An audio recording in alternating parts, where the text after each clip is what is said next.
Hi again, everyone. Tom Tradup at All Israel News, and we are honored today to have with us one of the premier broadcasters in America and around the world, really, Lou Dobbs. Lou has been in the forefront of news coverage and breaking news himself for decades. You know him from CNN. He had a stint with space.com, which was looking to the future, and spent a lot of years at Fox News. And now he's got his own podcast every day, The Great America Show, and talks an awful lot about what's happening in the wake of the Hamas terrorist attacks. Lou Dobbs, welcome.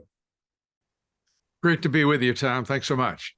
You know, you and I have talked for many, many years about the possibility of America going in such a tailspin that we may not recover from it. And, you know, people would say maybe Tom or maybe Lou are conspiracy theorists, or they're sort of over hyperventilating about this kind of thing. But I have to say that in the wake of the Hamas attacks and seeing the kinds of things that are going on America's college campuses today, I really fear for where our country is going, especially in its support of Israel.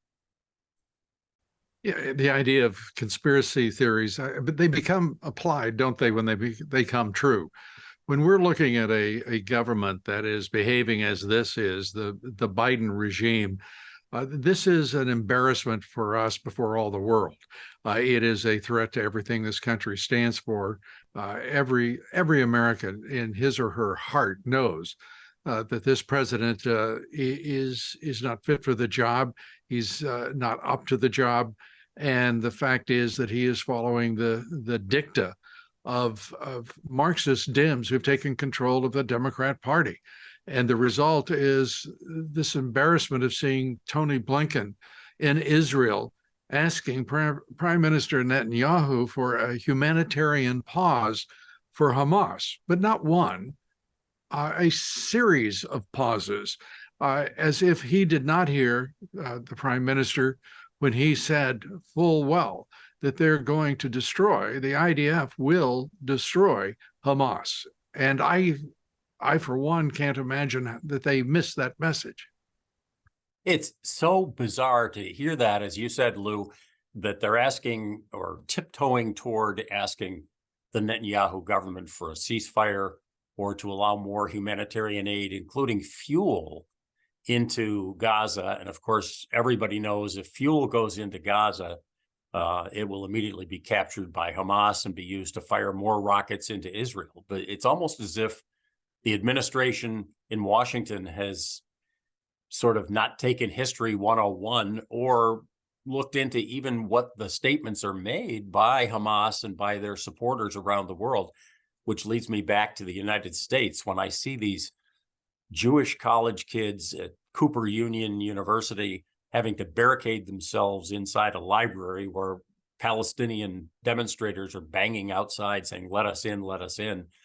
And Cornell University closing down several days because one of their students issued threats saying he was going to rape and murder Jewish college students and kill them indiscriminately. And we've seen this repeated over and over and over again in a way that I really don't recognize America's campuses. We thought in the 60s things were bad, or in the 70s with a lot of the kind of demonstrators and people that seemed to be radicals then. This is a whole new era, isn't it, Lou? It is a new era. It is a sad and tragic era for this country. And I don't know that how we recover from it. I do know we will, but I don't know how. Because right now the administrations are radicalized of these universities and these campuses. We've watched, for example, at Cornell, there's been really no response until they were forced to respond.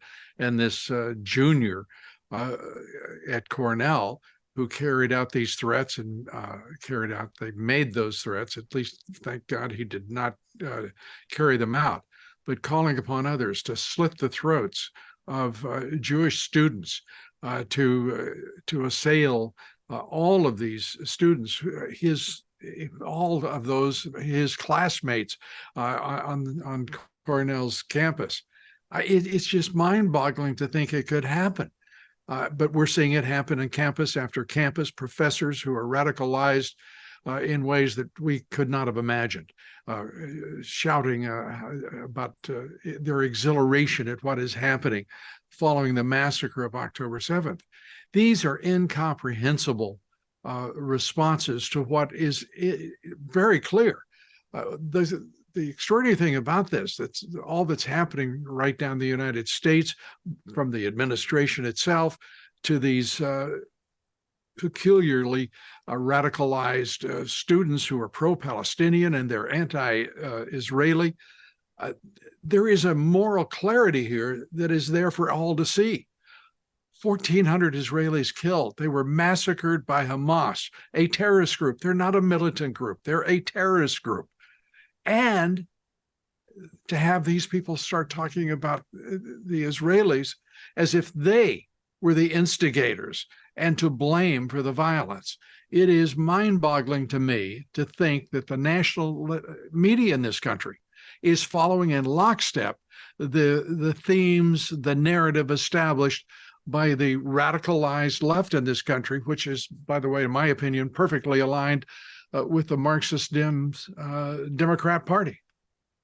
Do you find it, I keep using the word inconceivable, but it just is, Lou, that with all of this as the backdrop, in the wake of the horrifying attacks by Hamas, the sort of biased news coverage that continues painting Israel as the villain in terms of retaliating against those people who caused the attacks, and now the Vice President of the United States made an announcement this week saying that with all of that as the backdrop, and with Jewish students being not only attacked and threatened, but one university even said, if you can imagine this, said that what the students should be doing if they're scared in that building where they were barricaded in a library, they said they should have hidden in the attic. And you go, now, does anybody have any sense of history? Jews hiding in the attic, where would that have happened before? Not in New York City, not in the largest city in the United States, not in a city with a huge Jewish population, including Hasidics in Brooklyn. This is crazy stuff. And then with all that as the backdrop, our vice president said she's proud to announce that the administration is having a brand new program to combat Islamophobia. Yeah, the ignorance of this administration is just overwhelming. She also called for equity in assuring safety of Israelis and, of course, Hamas. Yes, it's unbelievable. Here we are again, unbelievable, incredible, but all too real. What we are seeing from this administration. And in the midst of this, the fight for Israel's existence, with a Hamas firing rockets into Israel every waking hour and through every night, the administration says it's time for a two-state solution. And he has no concept of what he is saying. He has no concept of history. He has no concept of any kind of proportion, and frankly, his indecency to me is utterly unforgivable, and that of his entire administration, because they are casting a hand, saying the back of their hand to the Israelis, even as they profess to be pro-Israel. It's a difficult moment. I can't even imagine how Israelis feel right now, given all that is happening. But I can tell you that at least a good number of Americans believe strongly that this is a moment for Israel to do what it must to assure the existence and the future of Israel and every Israeli citizen, and in this country, every Jewish citizen. I could never have imagined that the city administrators in New York City would be saying to Jews, please stay in your homes because the pro-Palestinian march could get out of control. Or nor could I have imagined the Brooklyn Bridge being shut down by 7,000 pro-Palestinian demonstrators, or more properly, anti-Israeli demonstrators walking across the river. It's just a time that it is a dark time in the United States. Just astonishing. And but yet there are moments of hope. I know you on the Great America Show, your podcast, you've talked with military experts in recent days. You've talked with people who are leaders beyond just congressmen and senators, people who really can be movers and shakers. And I always have looked to you, not only as a friend, but also as someone who carries forth the Ronald Reagan message, America's best days are ahead. You ain't seen nothing yet. We are in a very dark time, but do you think that given the right opportunity to return leadership to the White House in 2024 with some of the victories, including the new Speaker of the House, who's a very strong conservative, very pro-Israeli, his very first piece of legislation was to pass a bill for $14 billion of aid to Israel. Do you see any hope for people watching that America will turn this thing around, and that instead of Israel having our back, that we'll have their back once again? I truly believe that the American people do have the Israelis back, and I do believe that while I said this is a dark time, it is certainly not the darkest time nor the first dark moment in our country's history, and we have overcome all of those, and we will again. Nothing in my remarks as I look at what is happening, and it's gut-wrenching and it's sickening to watch, to me, frankly, what we've learned about our fellow citizens who are carrying out these acts on college campuses, in the national media, and frankly, some in the Congress of the United States. We'll overcome this, but there will be great travail, and there will be, I think, a great conflict in this country in order to do so.